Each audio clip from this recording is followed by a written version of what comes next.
welcome to If These Tables Can Talk, where we share our unique perspective on a variety of topics. My name is Terry. I'm one of your hosts. I'm your other host, Robert. Hey, how y'all doing, man? So we're here today, man. So, I keep mentioning that I wrote a book, man. So it's called Emotional Finances. So with that emotional finances, man, what made me write this book is I started thinking about my parents. My parents never had the understanding to correct me before things happened. It was more correcting me after I did things wrong because they wasn't taught that. So that made me feel like a failure and feel a particular kind of way, whether it came to school, whether it came to punishments at home, not doing my chores correctly. So I decided to write this for adults that want to be better, for kids, if you want to give it to your teenage kids and things of that nature, so you can help them sustain their confidence within growing up in your household, and so they can feel good about themselves when they enter into the real world. So, I'm going to do lesson one, with my co-host right here, so we can give you an example of what lesson one is, and we'll give you further information about it, but for your family if you want it. So, you ready to go, Rob? Yeah, I'm ready. All right, man. So the first question, how it breaks down, it says, who does it help or hurt when we do not understand life in its totality? Yourself, your family, your friends, and your community. So question number one is, what do you feel good about knowing that is of value, Robert? I feel good knowing that my life has value. You know what I'm saying? I just value that. Okay. So now that I have the knowledge and know it all, you know what I'm saying? Right. About self, right. About life, that's what I value the most. And I value the fact that I was able to procreate. Hopefully, I can, help build her into something better. Right. In the future. Okay. And I feel the same thing. When I start realizing what value is, like when somebody say, well, put on paper what you feel good about knowing. I know that I messed up as a father. Right. So my young son now, I teach him honesty. Right. I teach him nonviolence. Right. I teach him compassion. Right. Those are the good qualities because he can control those. Right. So I feel good about knowing that. You know what I'm saying? Because I know it has value because he's going to treat his mom a certain kind of way. He's going to respect his teachers at school. But I haven't been a good example to my first son, so that's why I feel good about what I'm learning now. And I understand in retrospect, when you get a second chance, you'll take advantage of it. Exactly. Okay, so number two, how are you educating yourself? Well, I asked the universe, I'm reading the book, Think and Grow Rich by Napoleon Hill. Yeah, that's my book. And I asked the universe, give me a new name. I was one of my favorites. Right. And I wanted to change that. And so it came with Muhadi. And Muhadi means one who is self-taught. And then I put God on the original name. Okay. I self-educated myself. I sat down and broke myself down. Went back to the basics, the alpha, and worked my way up. Okay. And that's similar to what I did too. Because when I was sitting here, I was realizing I was relying on things that people gave me credit for. Like as a kid, I was naturally fast. As a kid, I was naturally funny. And they kept me. But as an adult, those things, if you're not in track and field, if you're not training consistently, if you're not training for the Olympics, those things really don't matter. You being funny, if you haven't went to the comedic expression to where you're in comedy towards doing that nature, that runs the course. You don't know able to do that. So I had to realize when I want to deal with somebody, how do I understand value? How do I understand educate myself? And when I'm educating myself, how do I make sure what I'm educating myself is going to bring that value to make me feel some kind of way and also be able to protect my loved ones and my community also. Right. So I also was doing my little reading, studying. I broke myself down. And then even to the point sometimes where I came to tears, like I'm not nothing. I'm not worth nothing. I don't own nothing. Like people that's supposed to love me don't love me. You know what I'm saying? So I had to break myself down and I started educating myself on what it was to be a son, what it was to be a father. You know what I'm saying? Just taking some of those things. You know what I'm saying? So but the books along with personal experience helped me out. Right. The streets, the streets. I mean, we talk bad about the streets, but the streets will give you lessons. Right. You know what I'm saying? And it's up to you to be able to take those lessons and apply those lessons along with the book. Right. You know what I'm saying? So the curriculum we learned as a youth, you know what I'm saying, we can put that with our streets, and then we'll have one big pot of gumbo. Right. You know what I'm saying? So I understand what the street value is, and I understand what the corporate America value of the paper is. You know what I'm saying? So for me personally, I'm thankful, that I have both sides of the spectrum. Right. I got a degree in streetology, and then I learned, the curriculum and the things about self while I've been incarcerated. So I've been on about a 10-year journey of learning. Right. Okay, that's dope. Okay. So we'll go to the next question. Why do they say a friend of a fool is a fool? Well, birds of a feather flock together. Right. Fools hang with fools, and wise men hang with wise men. Right. And that's just that's my opinion. Right, and when I used to hear that, it's crazy because I used to hear that like, boy, you gonna be like them, and I always used to defend it. No, I'm not. Right, because we don't ever want people to say out loud what we secretly think of ourselves. We think of it. Right, we think of it secretly when you say it out loud, you feel some kind of way. Right. It's not really the negative blowback. It's just that we understand the negative blowback, and we're in this distorted mind state, and we're trying to act like we're manipulating people because we're in that street culture of manipulation and trying to be coy and shy about what's going on. But people are saying, no, I see you loud and clear. Right. Y'all going to end up in jail. Y'all going to be doing X, Y, and Z. And so I then started to, at a young age, I used to try to defend it. And then when I got older, I said, oh, man, why am I hanging around this dude that don't take care of his kids? Right. Why am I respecting the opinion of a dude who doesn't care to have his high school diploma? Right. Why am I respecting a dude that's not respecting authority? Right. Why am I respecting a dude that celebrates his hood days but don't send his mama a birthday card? You know what I'm saying? It's like, hold on, I'm looking at life wrong. Right. And these are the people I'm hanging around. Right. You know what I'm saying? So I had an aha moment, and that kind of helped me. Okay, so the fourth question on the first lesson is, tell me signs you're not stupid.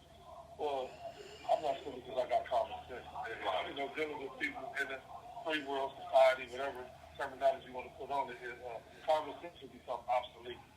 You know, and so you know, if you go to the restroom, you know, you got to defecate, you have to wash your hands. Right. You know what I'm saying? It's the second stage of that example.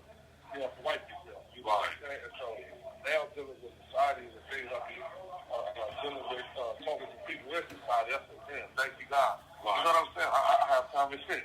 Right. And it's crazy because when I first did the value one, there's like blame, game, cause, and effect, and turn liabilities into asset. So when I first wrote that question, I wrote a thought process to it. So I was given a real life experience of one of my friends.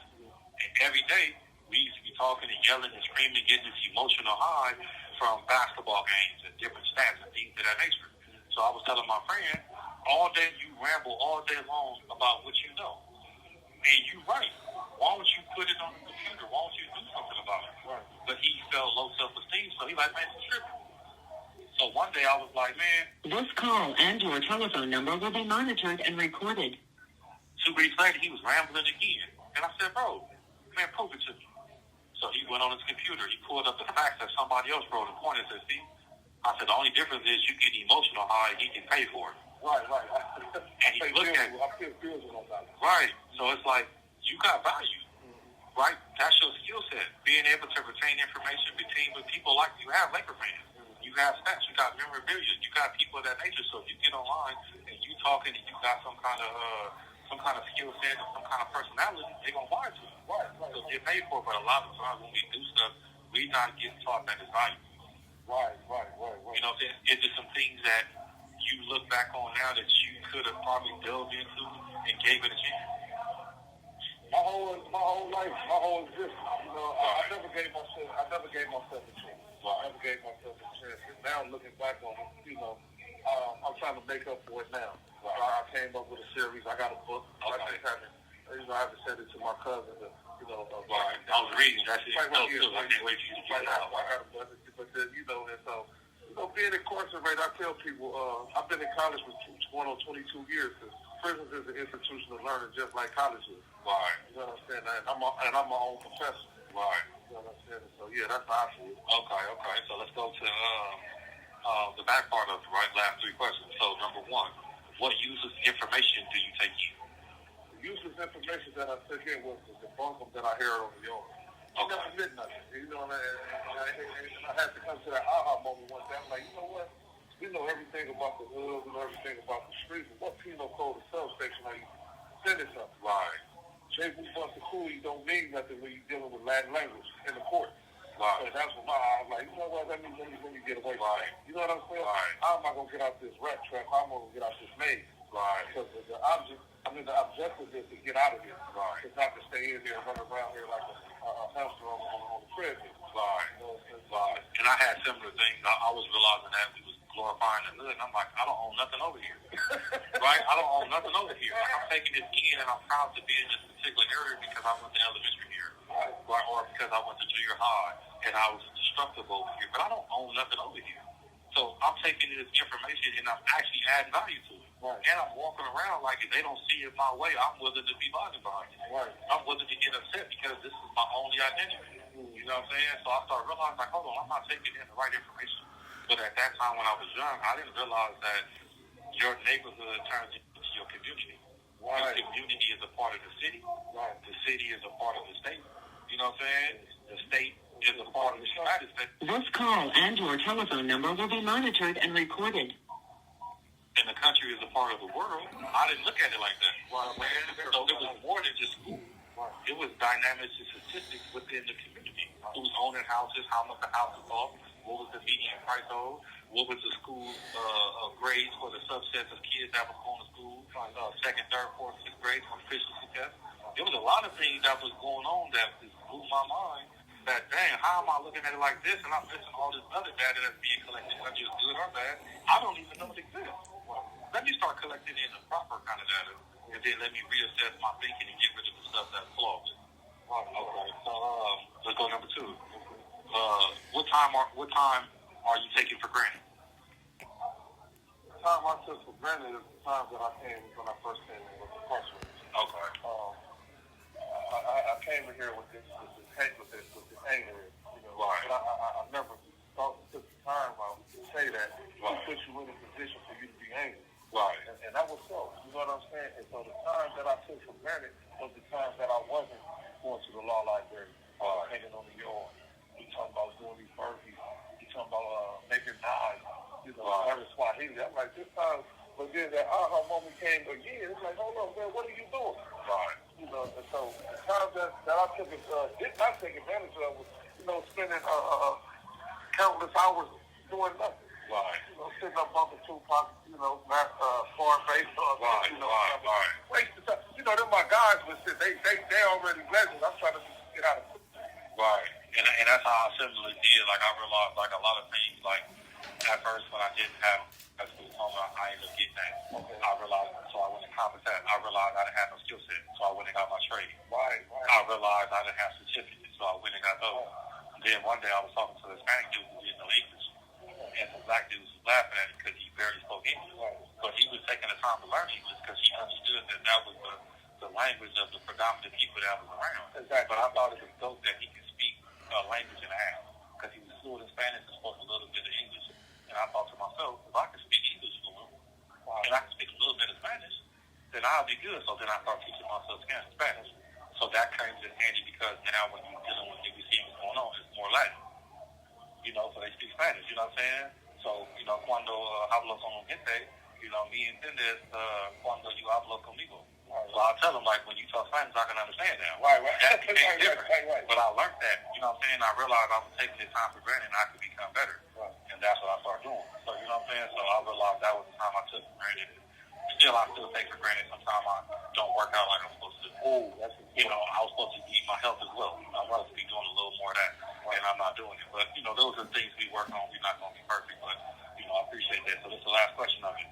What emotions are tied to the information you used to enjoy? The things you used to do before who you are now, what were emotions? You know, ego is a big thing, man. Right. My ego is very, very large. You know, I think it was bigger than the United States. Right. You know what I'm saying? But at the same time, you know, ego just means easing God out because we are God. Right. You know, and I was easing God out and I was allowing, you know, the worldly things to affect me emotionally. You know what I'm saying? Right. And I wore my emotions on my sleeve for a long time. Right. You know, and now as a mature adult, Bill, you know what I'm saying? I look at You have 60 seconds remaining.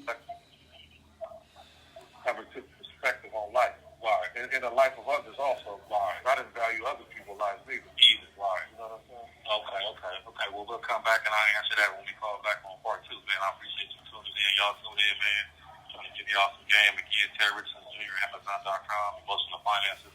These are questions you should be able to ask again. These are questions you should be able to talk to your older people about to be able to dive into yourself. Man. We call you right back, man. We appreciate y'all. Appreciate y'all.